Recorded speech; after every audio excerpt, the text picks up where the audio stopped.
අද අපි යමු සිංගප්පූරුවේ කේබල් කාර් රයිඩ් එකක්. මේ කේබල් කාර් රයිඩ් එක පටන් ගන්නේ හාබර් ෆ්‍රන්ට් MRT එකෙන්.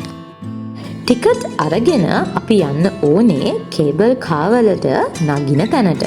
ඒ කියන්නේ ටවර් එකේ උඩම. මේ තියෙන්නේ අපි නැගපු කේබල් කාර් එක ඇතුළත.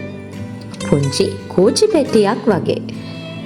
දැන් ඔන්න අපි කේබල් කාර් රයිඩ් එක පටන් ගන්නයි යන්නේ. ටිකට්ස් කේබල් කාර් ස්ටේෂන් එකේම පහළ කවුන්ටර් එකෙන් ගන්න පුළුවන්. ටිකට් ප්‍රයිස් එකක් උනේ සිංගප්පූරු ඩොලර්ස් 35ක් වගේ.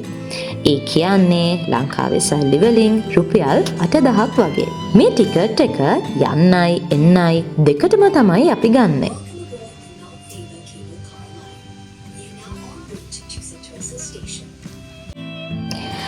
ඒක හරිම අලුත් අත්දැකීමක්. කේබල් කාර් රයිඩ් එකේදී අපිට පුළුවන් සිංගප්පූරු සිටි එක හොඳට බලා ගන්න. සෙන්තොසා අයිලන්ඩ් එක, යුනිවර්සල් ස්ටුඩියෝ එක, මේ හැම දෙයක්ම වගේ අපිට හරිම ලස්සනට කේබල් කාර් එකෙන් යන ගමන් පේනවා. මේක විනාඩි 15ක් වගේ රයිඩ් එකක්.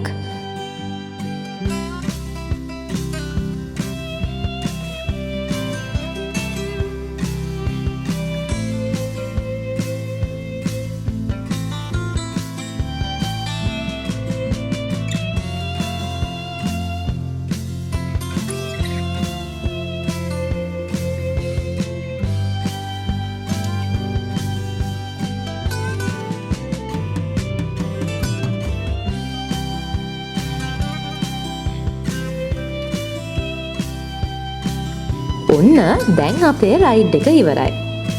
ඉතින් මේ රයිඩ් එකේ විශේෂ දෙයක් තමයි ඒ රයිඩ් එක යන්න කලින් ඒගොල්ලෝ අපේ ෆොටෝස් ගන්නවා. ඕගොල්ලන්ට ඕනනම් පුළුවන් රයිඩ් එක ඉවර වෙනකොට ඒ ෆොටෝස් සල්ලි වලට ඒගොල්ලොන්ගෙන් අරගන්නත්. ඉතින් ඔයාලා සිංගප්පූරු ආවොත් මේ කේබල් කාර් රයිඩ් එක නම් මිස් කරගන්න එපා. We are now arriving at Sentosa Station. If you are disembarking here, please exit through the gift shop and remember to take all your belongings with you.